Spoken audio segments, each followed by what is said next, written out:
भारत, ये वर्ड सुनकर ही चीज़ें याद आती है, spirituality, Holi Ganga, rich culture और ना जाने अनेकों त्योहार। लेकिन क्या ये बदल रहा है? भारत के लोग चांद तक पहुंच गए लेकिन डस्टबिन तक नहीं पहुंच पा रहे। वही भारत जहाँ सीट बेल्ट हो या हेलमेट ना पहनने को कूल माना जाता है और सोशल मीडिया पे गैंगस्टर वाली वाइब ना आए तो बात ही क्या। पर क्या ये सब सरकार की गलती है? हम भी गिल्टी है। क्या हम रूल्स फॉलो करते हैं? सॉरी पर भाई मुझे तो वीआईपी दिखना है, कार पे लाल बत्ती लगा के और सिग्नल तोड़ के। आइए जानते हैं इस वीडियो में हमारे भारत के सिविक सेंस को। अरे चाचा, वो मंत्रालय नहीं मंत्रालय लिखा है। हेलो, ये वीडियो देखो। We were not fighting. I told you in so many words that please throw it in the dustbin. You said dustbin ही नहीं है। ये वीडियो नैनीताल का है जहाँ लड़की ने रोड पे कचरा फेंक दिया तो लोकल पीपल के टोकने पर लड़की ने जवाब दिया, माइंड योर ओन बिजनेस। और तो और इन अंकल जी को भी देख लो जो ट्रेन से बाहर कचरा फेंक रहे हैं। पता है इन सब चीजों से क्या होता है? इन सब चीज़ों से स्कूल बंद होते हैं। लिटरली 2024 में बिहार के सीतामढ़ी में एक रोड पर इतना कचरा था कि स्कूल बंद करना पड़ा। और तो और मुंबई के जुहू बीच पे गणेश विसर्जन के बाद 200 टन से ज़्यादा कचरा मिला। स्वच्छ भारत का इरादा तो कर लिया हमने, लेकिन पता नहीं कब पूरा होगा। चलिए अब बात करते हैं माइंडसेट पे। ये है मलिक सुभाष बकलर। रिसेंटली मलिक टर्की घूमने जाता है और अपनी जर्नी को व्लॉग के थ्रू डॉक्यूमेंटेड करता है। लेकिन वो व्लॉग्स ही नहीं बल्कि कुछ और ही कंटेंट थे। कैसे उसने वो इंडिया का सुन के कैसे मुंह बना लिया, वो हिंदुस्तान का जल के ना एकदम जल गया।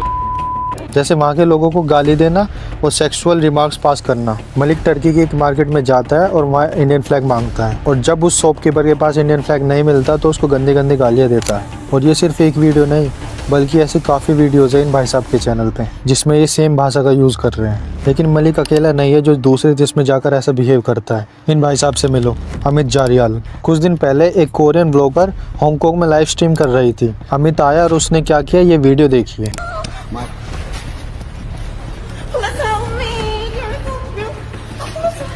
ये आदमी ऑन स्ट्रीम इस ब्लॉगर को मोलेस्ट करता है और ये वीडियो तो आपने देखी ही होगी।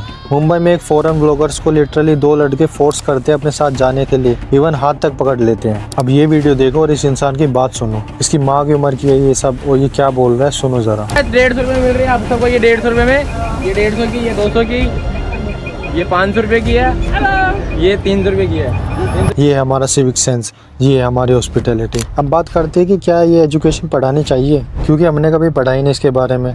लेकिन जापान जैसी कंट्री में स्कूलों में मोरल एजुकेशन को पढ़ाया जाता है। और तो और सिंगापुर में CCE सब्जेक्ट पढ़ाया जाता है जिसका मतलब है कैरेक्टर एंड सिटीजनशिप एजुकेशन, जिसमें स्टूडेंट्स को पब्लिक एटिकेट्स के बारे में पढ़ाया जाता है। एक हमारी कंट्री के लोग हैं जो बात बात पे लड़ने लगते हैं। रोड के तो छोड़ो, आप गूगल या यूट्यूब पे सर्च करो दिल्ली मेट्रो फाइट, ढेरों वीडियोज़ मिल जाएगी।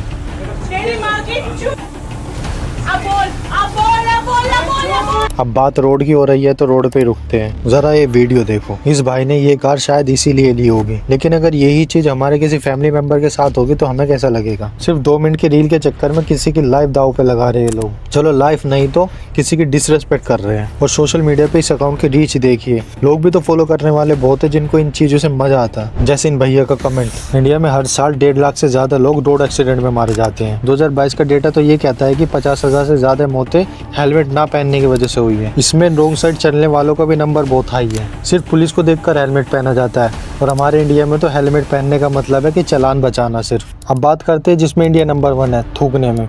रोड हो या प्लेन, बस हो या ट्रेन, हर जगह गुटखा। और तो और दूसरे लोगों तक को नहीं छोड़ते। मुंबई के मरीन ड्राइव पे एक NRI टूरिस्ट पे ही थूका गया जब उसने किसी को कहा कि यहाँ पे मत थूको। अब जरा हिंदुस्तान टाइम्स का आर्टिकल पढ़ो। यूपी विधानसभा में किसी MLA ने असेंबली हॉल में पान मसाला थूक दिया। आपको पता है पूरी दुनिया में इंडिया नंबर 1 कंज्यूमर है पान मसाला का। और दूसरी तरफ हमारे इंडियन रेलवे 6000 करोड़ खर्च करता है गुटखे के दाग को साफ करने में।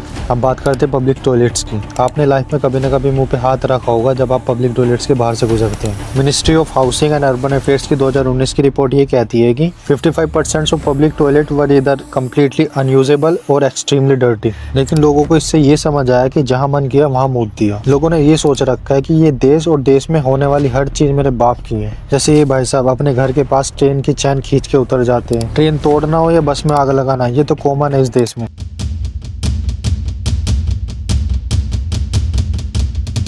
जरा इस वीडियो पे भी नजर मारो। ट्रेन के अंदर ये स्प्राउट्स वाले का सामान उठाकर लोग खा रहे और हंस रहे हैं और रोड सेफ्टी की तरफ लोगों का ध्यान ही नहीं है। जहाँ मन किया वहाँ गाड़ी मोड़ दी। रॉन्ग साइड चलना मतलब टाइम बचाना। और फुट ओवर ब्रिज बना के देती है सरकार, लेकिन टाइम भी तो बचाना है। और क्रॉस करते टक्कर लग जाए तो गाड़ी वाले की गलती। और एक और वाहियात हरकत करते हैं लोग, पब्लिक प्रॉपर्टी की चोरी करना। एनसीआरबी 2019 के डेटा के हिसाब से 4,719 करोड़ की पब्लिक प्रॉपर्टी की चोरी की गई थी, जिसमें इंडियन रेलवे में एक साल में 2 लाख टॉवल्स, 81,000 बेडशीट और 7,000 ब्लैंकेट चोरी किए जाते हैं। अब सवाल उठता है कि इन सब की अकाउंटेबिलिटी सिर्फ सरकार की है, हमारा कुछ नहीं। हम तो चोरी करेंगे, सरकार देती क्यों है, हमारी गलती तो इस टॉपिक को यहीं खत्म करते और समझते हैं कि कुछ जिम्मेदारी हमारी भी है, because we are ones who will take this country forward. जय हिंद। India, the most spiritual country in the world.